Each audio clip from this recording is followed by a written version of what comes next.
everybody. Light Miser here, aka Kimball. I know it's been way too long since I've posted anything, and I was watching around YouTube tonight, and one of my mentors challenged those of us that follow him to post 10 videos in 10 days, and I've been missing doing the videos, connecting with the audience, and figured it was a good time to step up and take that challenge and start on posting the videos. Now, videos like this that I'm going to post not necessarily have anything to do with anything automotive, probably won't. I do eventually want to get back to doing some more automotive repairs. It's just been so stinking busy over the last year and a half. It's just, I know I'd said earlier that I'd gotten busy, especially once I started getting more into politics and whatnot, and things have just gotten crazier from there. These videos are really geared more towards, and this is part of the challenges, he's challenging those of us that are over 50, I hit 50 this year, to share some of our stories and our experiences and our life, what's happened in our lives that can be of use to people out there generally in the community. So the stories are going to be all over the place. If you watch or listen to the podcast I used to do with my brothers years ago, some of the stories I'm sure will get rehashed. But yeah, these are really going to be just all over the place. I probably should write down some ideas and concepts, or maybe even some points to hit on some of these. But for the first few of them, it's just going to be stream of consciousness, whatever inspires me where to go with things. Some of the things that I've been thinking of the last little bit. I've had a very, very unusual childhood, and because of those influences, it's also very much just the way that I approach life and approach things.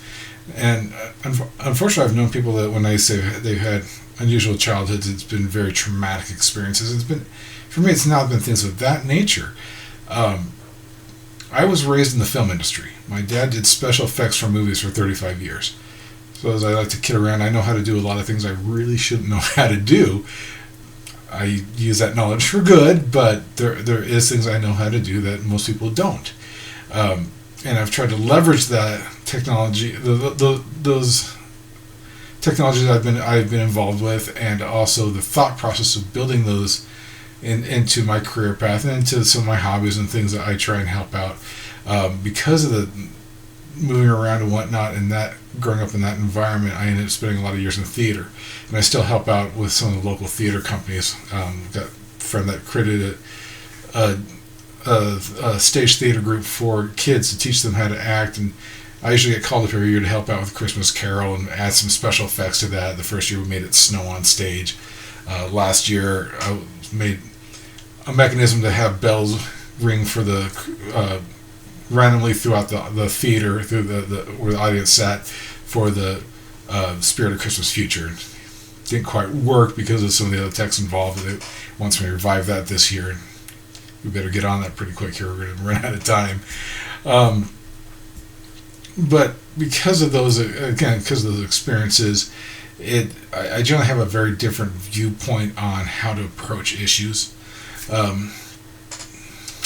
One of the things I've always counted as a major, major blessing, which I really wish that more people in America would have this opportunity. And, there's some generalizations in that statement, because I understand that not everybody has the American lifestyle that a lot of the world assumes that we get. I've lived in poor areas in North Carolina and areas like that, and those opportunities aren't there. But for the majority of us that are living a middle-class lifestyle, we really need to get, especially our kids, out of where we live, whether it's into another state, visiting another city, preferably another country, to get our kids to understand that different people, different cultures think differently, have different viewpoints, and it's okay. By learning to understand that, accept that, and communicate with people of other cultures, it strengthens the ability of our kids to interact positively with other people of other cultures. And you only get that by getting hands-on and getting in there. When I was 6, my dad worked on the movie Popeye with Robin Williams. It was my dad's third movie. And that movie was filmed in a small island called Malta. It's off the tip of Sicily in the Mediterranean Sea. For those out there who are Christian, Paul stopped there on his third journey to Rome. I lived there as a kid for 6 months, and that was my first exposure to other cultures. And thankfully, I've had other opportunities since then, a lot to do with my dad, especially down in Mexico with projects he's worked down there. Unfortunately, I haven't been able to go everywhere with him because, as I had to start adulting, I didn't have the money and the time off to go to Romania or go to Hungary, and I really wish I would have, because I love the history of Europe. But understanding that people think differently, you approach people looking for the point of commonality where you can work together.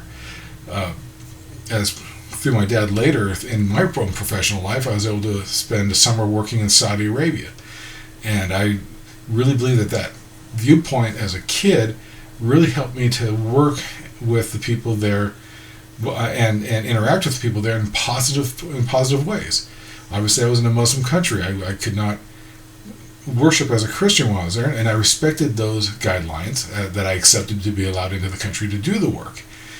But I was also able to start having conversations because I didn't know much about the Islamic faith at that point, and I was able to have very positive conversations with people I had never met before by showing desire to learn about their cultures and learn about their traditions.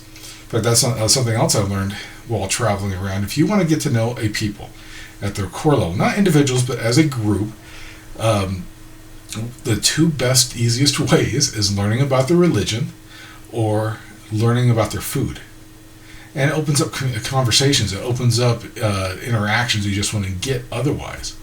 And even with my kids, kids tend to find comfort foods, things that they only want to eat, only want to try. And I've always pushed my kids to be willing to try new foods, things they wouldn't normally get, especially where we live at. Even as restaurants open up where we live, or as we're traveling around, take that opportunity to try something new, try something different that you wouldn't get at home. And it doesn't, especially when they're really young, 4 or 6, they're usually not so much into that. But as they start growing older, they start getting that adventurous palate and start learning the wonderful world that we live in and the people that inhabit it and how we can enjoy each other's cultures. Again, this is going to be the first of many videos, especially over the next 10 days of this challenge that I've accepted. And I'll have to think of what stories I'm going to tell, because I've got a lot of very, very odd stories to give. This is Lightmiser signing out. Appreciate it. If you feel so inclined, the thumbs up and the subscribe and all that good YouTube stuff, but this isn't so much about that as following the challenge of my mentor. Thank you. Good day.